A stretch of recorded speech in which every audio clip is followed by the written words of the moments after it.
All right. In the previous class, we have finished with your ray optics. Yeah. Let us move on to the next chapter. To be honest, in detail, the government website that you got from the PU board, it has very good detailed explanation about every chapter that they are doing. They are doing an amazing job. To be honest, अगर आप लोग थोड़ी हिम्मत करते हो और government का जो वो ऑनलाइन यूट्यूब चैनल आ रहा है, if you had just viewed through that, I think you should have finished the first two chapters. They are already in the third chapter. Anyhow, let me discuss the things that we have learnt before lockdown started. Today we'll be doing that. In the future classes, based on your feedback, if you want, I'll move forward with this class, or we can start some other chapter. Clear? So let me start with this: electric charges and fields. Yeah, since I have done this already in your classes, I'm just briefing it up from the book. I hope you understand, because doing this again and again, it's a time waste for you also. So it's an 8 marker, 1 marker, 1 2 marker, and 1 5 marker, either problem or a long answer. Clear? The basic thing, it starts with it was made basically, आया कहाँ से? Amber नाम का एक fossilized tree resin था. ठीक है, तो from there electron in Greek, yeah, that is where it starts all. Yeah, amber और silk या wool से रब किया गया तो charges की पहचान हुई. Yeah, that is where they started discovering what is this charge called. So coming to electric discharge.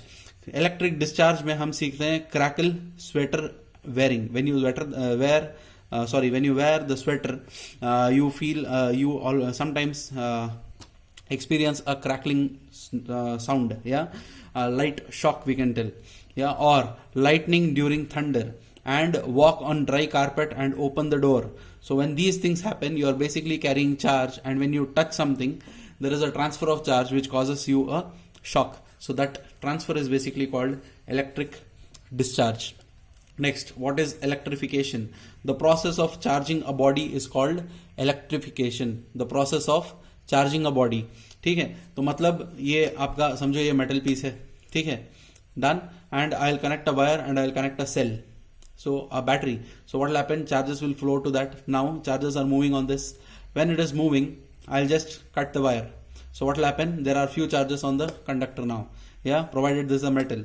So the process of charging a body is called electrification. Next, electrostatics. The name of the chapter, electrostatics, comes from the branch of physics. देखो electro charges की बारे में बात हो रही है, statics मतलब something at rest. So it is the branch of physics which deals with electric forces, fields and potential. Force, field और potential तीनों के बारे में आप सीखोगे जैसे जैसे सब्जेक्ट आगे बढ़ेगा. Force, field and potential तीनों को मिलाकर इनके बारे में जो स्टडी होती है when charges are at rest is called electrostatic. Clear? Electrostatics is also called static electricity or frictional electricity. I know some of you might find it difficult what I am writing, so that's why I am reading it out also. Electrostatic is also called static energy or static electricity or frictional electricity. What does it comprise of? Branch of physics which deals with the study of electric forces, electric fields and electric potential. Yes, so this was your basic. Now, what do you mean by electric charge? I'm going a little fast because we have already done this. You can go through, you have your notes also with you. This is also my own notes that I made. Electric charge is a physical property of matter which causes it to experience a force when placed near other matter. Electric charge क्या है? वो एक physical property है कोई भी matter की जिसकी वजह से एक force experience होता है जब कोई और charge नजदीक आ जाए. ठीक है? Is a physical property of matter which causes it to experience a force when placed near other matter. The force can be attractive or repulsive. That is what is electric charge. तो electric charge के बारे में आगे समझ में आएगा जब we learn about properties of charge. Next, scalar. It is a scalar quantity. Clear? That means it does not have proper direction. Then SI unit is coulomb. SI unit is coulomb. I equals Q by T लिखते हैं हम. I equals Q by T. Q को निकालेंगे तो I into T होगा. I का ampere होगा, T का टाइम का T होगा. AT will be the dimensional formula. Symbol is capital Q or small q. Next, I is equal to Q by T. उससे आता है, अच्छा वही लिखा है. Next, property which differentiates two types of charges is called polarity of charge. property which differentiates two types of charges is called polarity of charge. This is like यूं समझ सकते हो जैसे what defines the difference between a boy and a girl. Yeah, then you can say the voice, yeah, the hairs, the appearance, yeah. These are all the factors. Can I say those factors to be the properties which define that particular person? So similarly, property which differentiates two types of charges is polarity of charge. वो property जिससे direction समझ में आ जाए, it is called polarity of charge. Charge can be positive or negative. I hope this is clear. Next. Over here. So positive materials are glass, fur, wool, dry hair. Negative ones are silk, ebonite, rubber, amber, plastic, comb. तो ये चीजें मैंने लिखवाई थी, समझाया हुआ था कि हर एक का अपना अपना नेचर होता है. चंद मटेरियल्स अपने आप पर पॉजिटिव चार्ज रख लेते हैं, चंद मटेरियल्स नेगेटिव चार्ज रख लेते हैं. तो these are those materials. I remember, I repeat it. Glass, fur, wool, dry hair are positive. Silk, ebonite, rubber, amber, plastic comb are negative. Means they carry negative charge usually. What are the three types of electrification? Charging by friction, charging by conduction and charging by induction. Yeah, तो charging by friction यानी rubbing से होगा. Charging by conduction एक को दूसरे से लगाने से होगा, direct contact. Charging by induction without contact, charge transfer. ये सारी चीजें करवाई थी. First one, by friction. तो ग्लास रॉड लेना है, वुल या सिल्क लेना है, उनको एक दूसरे से रब करना है. ठीक है. प्लास्टिक रॉड लेना है, कैट्स फर लेना है, रब करना है. तो पोलैरिटी ऑफ चार्ज उनमें मिलेगी. तो जब ग्लास रॉड और वुल को नजदीक लाएंगे तो अट्रैक्शन होगा. ग्लास रॉड और प्लास्टिक रॉड नजदीक लाओगे तो अट्रैक्शन होगा. प्लास्टिक रॉड और कैट्स फर लाओगे तो अट्रैक्शन होगा. Cat's fur and wool and silk लाओगे तो अट्रैक्शन होगा, क्योंकि एक पॉजिटिव दूसरा नेगेटिव, एक पॉजिटिव दूसरा negative. Clear? So glass rod is positive, plastic rod is negative, cat's fur is positive, wool and silk is negative. So glass rod, plastic fur, unlike charges, they will attract. Glass rod and wool and silk, they are attractive because positive and negative. Glass rod and cat's fur, repulsive because both are positive. Plastic rod and wool and silk, both are negative charge holders, so it will have repulsion. Clear? So these are the basic different combinations that are given in your book. There's a pith ball. Pith ball एक metallic ball समझ लो, polystyrene material. Okay, अच्छा metallic ball तो नहीं है, polyester से बना है. तो उसको जब आप हैंग करके कोई भी एक रॉड, नेगेटिव रॉड लेकर टच करोगे तो ये टच करने से इस पर नेगेटिव चार्ज आ जाएगा. Touch and transfer. ठीक है. ट्रांसफर करने के बाद उसी तरीके से एक और लाओगे और दोनों को टच करके छोड़ोगे तो वो दोनों एक दूसरे से रिपल करेंगे. क्लियर? सो दिस यहां से समझ में आता है. There is something called Cavendish law of electrostatic attraction and repulsion. I repeat, Cavendish law of electrostatic attraction and repulsion. It says like charges repel and unlike charges attract. Like charges repel and unlike charges attract. When two bodies rubbed against each other at various points of contact, electrons are transferred from one body to another body. एक body और दूसरी body को जब हम एक दूसरे से रब करते हैं तो होगा क्या? Electrons are transferred from one body to another. The body which is giving away electrons loses its mass. The body which is gaining electrons gains its mass. The body which is losing electrons becomes positively charge. The body which is gaining electrons becomes negatively charge. तो ये positive body में क्या आता है? Basically holes आता है अगर वो सॉलिड्स हैं.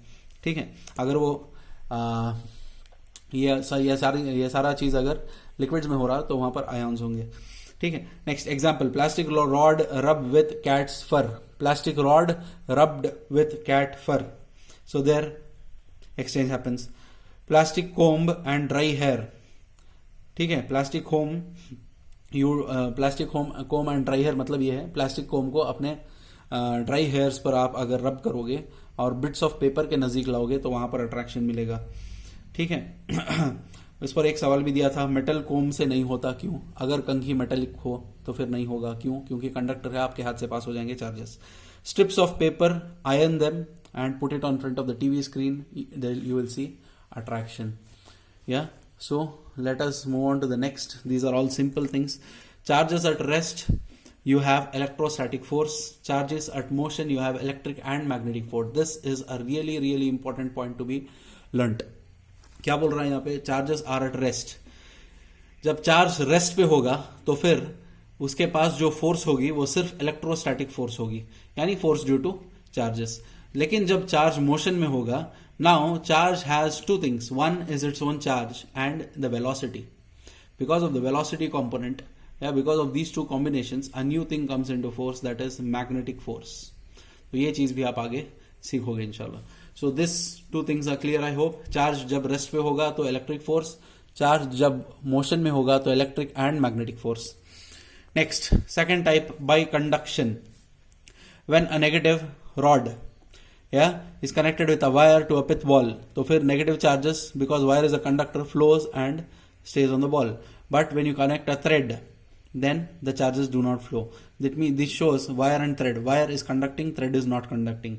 So a body which is a good conductor can be charged by touching it with a charged body. It's called charging by conduction. Conductor का भी मतलब समझ में आता है. Conductor is one which allows electrons to flow. A body which is a good conductor can be charged by touching it with a charged body. It is called charging by conduction. एक body को दूसरी charged body से अगर connect कर दिया जाए तो charges transfer होंगे. तो by contact when good conductors, ये कंडक्टर्स के बीच में हो रहा है, ठीक है, इंसुलेटर्स के बीच में नहीं. So you use these glass rod, plastic rod, cat's fur, wool, ये सारी चीजें क्या है, they are insulators, they are not conductors, ठीक है. तो कंडक्शन कहाँ यूज होता है, basically we learn from these two one thing. ये फ्रिक्शन जो है किसके लिए हो रहा है, it is happening for insulators, whereas conduction it is happening for conductors.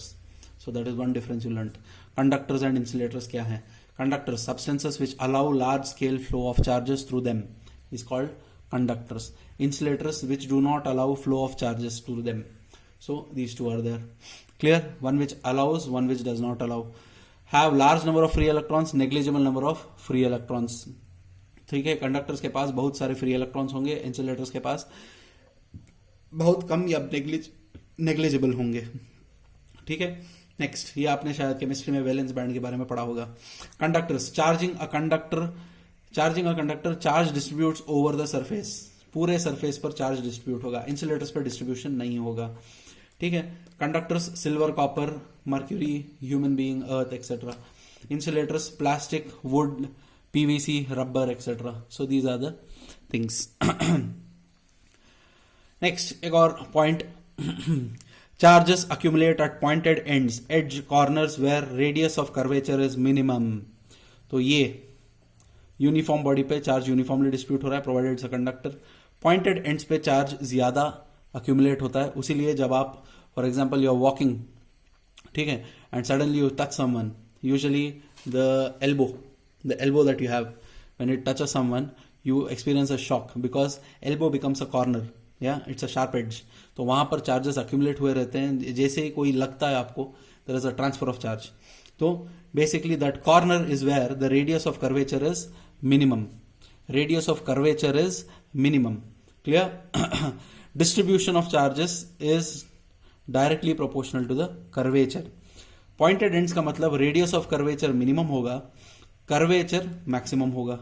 तो distribution of charges ज्यादा होता है जहां पर curvature ज्यादा होता है, और radius of curvature बिल्कुल कम होता है. ये तीनों का रिलेशन जानने पे आपका एक कॉम्पिटिटिव का सवाल बन जाता है.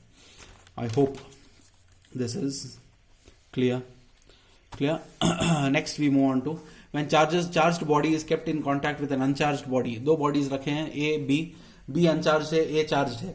तो फिर charges move from charged body to uncharged body after touching. तो चार्जेस मूव होंगे जैसे ही इसके बीच में एक वायर लगाऊंगा, वायर हटा दूंगा थोड़ी देर बाद, तो यहाँ पर 6 चार्जेस थे, 3 इधर 3 उधर होंगे. इसका मतलब इक्वल डिस्ट्रीब्यूशन ऑफ चार्जेस हो जाता है. ठीक है. इस पर एक और कंडीशन है. ठीक है. This time I experienced a NEET question from a former student of mine, meaning repeaters batch. ठीक है. So he had put a question where in the criteria was different of solving. Coulomb's law पर था, आगे चलकर आपके मिलेगा, but the logic there was important, logic behind was based here. अब देखो, ये दो बॉडीज कॉन्टैक्ट में लाया तो मैंने कहा 3-3 डिवाइड हो जाएंगे, प्रोवाइडेड एक और कंडीशन है इक्वली डिवाइड होने में. ठीक है. वो एक कंडीशन क्या है, वो ये है कि ये और ये दोनों के एरिया सेम हो, दोनों का सरफेस एरिया सेम होना चाहिए. ठीक है. तभी जाकर वो इक्वल डिस्ट्रीब्यूशन होगा। अगर सरफेस एरिया बदल गया या फिर अगर मटेरियल भी बदला तो फिर चार्ज डिस्ट्रीब्यूशन अलग हो जाएगा। ठीक है, तो this is like, let me give you an example. You have water in one beaker, ठीक है, when you connect another beaker to it via pipe, yeah, there will be equal distribution of water provided this beaker is identical to this one, दोनों की area same हो तभी जाकर ये काम हो सकता है, isn't it? So something like that. Next, similarly two unequally charged bodies 6 coulomb 2 coulomb जो एक साथ लगाएंगे तब 4 coulomb में होगा, 6 + 2 8 divided by 2 4 पे आएगा। यहाँ पर भी कंडीशन सेम है, दोनों के सरफेस एरिया सेम होने चाहिए। Usually perfect conductors and insulators are not there in life. Perfect conductor और इंसुलेटर दुनिया में मौजूद नहीं है। क्यों? क्योंकि कोई इंसुलेटर चीज हो उसे ज्यादा आप हीट करो उसके बॉन्ड्स ब्रेक हो सकते हैं और वो कंडक्ट करना शुरू कर सकता है। कंडक्टर हो कंप्लीट कंडक्ट नहीं कर पाएगा, कि जैसे आपके कॉपर वायर्स, हमेशा डिस्टर्बेंस होता ही है। ठीक है, when there is a copper wire which is conducting electricity, ठीक है, after conducting for say 24 hours you switch off, ठीक है, disconnected, hold the wire, you will see some hotness. Why is that hotness there? थोड़ी charges की energy जो है it has been wasted by traveling through the conductor. So that's how it is. ठीक है, next, earthing, process of sharing charges with the earth is called earthing. ठीक है, simple definition है, हालांकि ये definition नहीं सिखाया था मैंने। The process of discharging through the earth from any electrical circuit can be called earthing. Copper plates, salt etc. in ground, ये process होता है earthing करने का। जब क्लास में थे आप लोग, I had also told you where the earthing has been done to our college and I had warned you don't go there and put your hand. Yes, I hope now you remember. Next, let us move on to induction. Charging by friction हो गया, conduction हो गया, last one induction. Yes, so बहुत सारा बाकी है। I hope I'll stop at induction क्योंकि too much is too bad ना।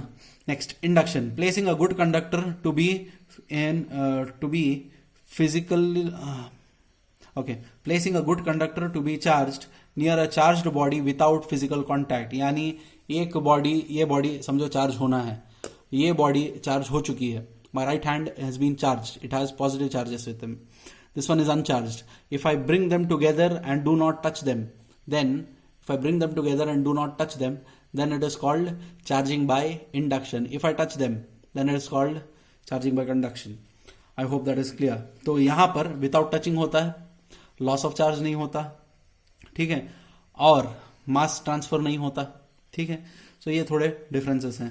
Y electrified rods attract light objects, ठीक है। अब ये क्वेश्चन है जिसको, ये प्रोसेस भी मैंने आपको सिखाया था। 2 मेटालिक बॉल्स इंसुलेटिंग स्टैंड्स पे होंगे, 2 पिथ बॉल्स ले लो आप, टच करो, यूनिफॉर्म डिस्ट्रीब्यूशन ऑफ चार्जेस आएगा।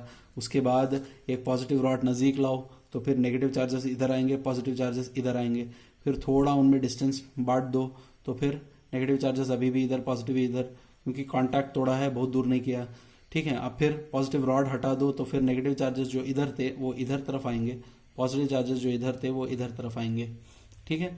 सो they have come. Next, just separate them through a distance, increase the distance, अब जाकर यूनिफॉर्म डिस्ट्रीब्यूशन पे आकर रहेंगे। So this is one way of separating the charges. Why electrified rods attract light objects, इस चीज पर आपको सीखना है। ये कहाँ से आ रहा है क्वेश्चन? जो आप कंघी करते हो, कंघी करने के बाद जब पेपर पे रखते हो तो क्यों वो पेपर्स अट्रैक्ट होकर कंघी पर लग जाते हैं? That is basically because the force of attraction overcomes the other forces that are there, ठीक है। अदर फोर्सेस चाहे वो ग्रेविटी हो सकती है या फिर रिपल्शन ऑफ लाइक चार्जेस हो सकता है, इन सारी चीजों को ओवरकम करता है, उसीलिए वो उड़ के आपके कंघी को लगता है। Excess negative charge on the left of A, positive charge on right of B. Okay, यही एक्सप्लेनेशन लिखा है मैंने, ठीक है। Force of attraction of rod and force of repulsion by electrons causes equilibrium. So paper bits and कुंभ का combination इसलिए होता है, force of attraction is greater than the force of repulsion. I hope it is clear. How to charge metal sphere positive without touching, ये भी मैंने समझाया था। इसको लगाओ, नेगेटिव चार्ज रॉड लाके लगाओ, पॉजिटिव इधर आएगा, नेगेटिव इधर आएगा, नेगेटिव को ग्राउंड कर दो, आपका चार्ज पॉजिटिव मिल गया। Remove the rod and grounding, it becomes a positively charged body. तो ये सारे कॉन्सेप्ट्स ऑलरेडी डिस्कस्ड हैं, इसलिए इतना फास्ट जा रहा हूँ, ठीक है। Conduction and induction, two bodies in contact होगा कंडक्शन में, इंडक्शन में नो कॉन्टैक्ट। कंडक्शन में ट्रांसफॉर्मेशन और डिस्ट्रीब्यूशन ऑफ चार्ज, ट्रांसफॉर्म हो जाएंगे, एक से दूसरी जगह चली जाएंगे। इंडक्शन में रीडिस्ट्रीब्यूशन ऑफ चार्ज, जो चार्जेस जहां थे वही होंगे, बस अपनी जगह बदलेंगे, ठीक है। कंडक्शन में लॉस ऑफ चार्ज, इंडक्शन में नो लॉस ऑफ चार्ज। तो ये हो गया आपका charging by conduction, friction and induction, 3 process, ठीक है। तो अगली बार in the next, because it's already 20 minutes now, mass of proton, electron, neutron, ये आप सीख लो। Proton, neutron, electron, mass of proton, mass of electron, mass of neutron, charge of proton, charge of electron, charge of neutron, ये आपके जबान पर हमेशा होनी चाहिए। मास of neutron is greater then mass of proton, mass of proton is greater then mass of electron, ठीक है। सो एक बार पढ़ देता हूँ अगर दिखाई नहीं दे रहा है। Proton mass is 1.66 10 power minus 27 kg, electron 9.1 10 power minus 31 kg, neutron 1.67 10 power minus 27 kg।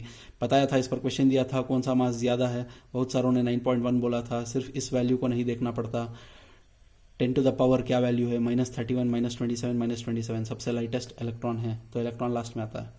6 7 और 6 6 6 7 ज्यादा है तो न्यूट्रॉन सेकंड आता है, सबसे हाई आता है, प्रोटॉन सेकंड आता है, ठीक है। Charge plus 1.6 10 power minus 19 coulomb, minus 1.6 10 power minus 19 coulomb for electron, neutron it is 0। तो ये आपका बेसिक्स था जो मैंने करवाया है सारे तीनों क्लासेस को। शायद for 1 class I have done Coulomb's law, ठीक है। The other class I have not done, so another class may be for properties of electrons and all these things, then I can move on to the concept. But seriously speaking, I was going through before starting this chapter the videos that have come from the PU board, yeah, 12 sections में 12 अलग अलग videos में उन्होंने पूरा chapter ख़त्म किया है, बहुत ही बेहतरीन तरीके से किया है। जिन लोगों को ये समझ में भी आया हो, please refer that also, because examples जो हैं अलग अलग टीचर्स से जब आप सुनते हो तो कॉन्सेप्ट आपका और बिल्ड होता है, ठीक है। तो it is really really important. I hope we have covered some topic today. Inshallah, in the upcoming, we'll try to do more. Thank you.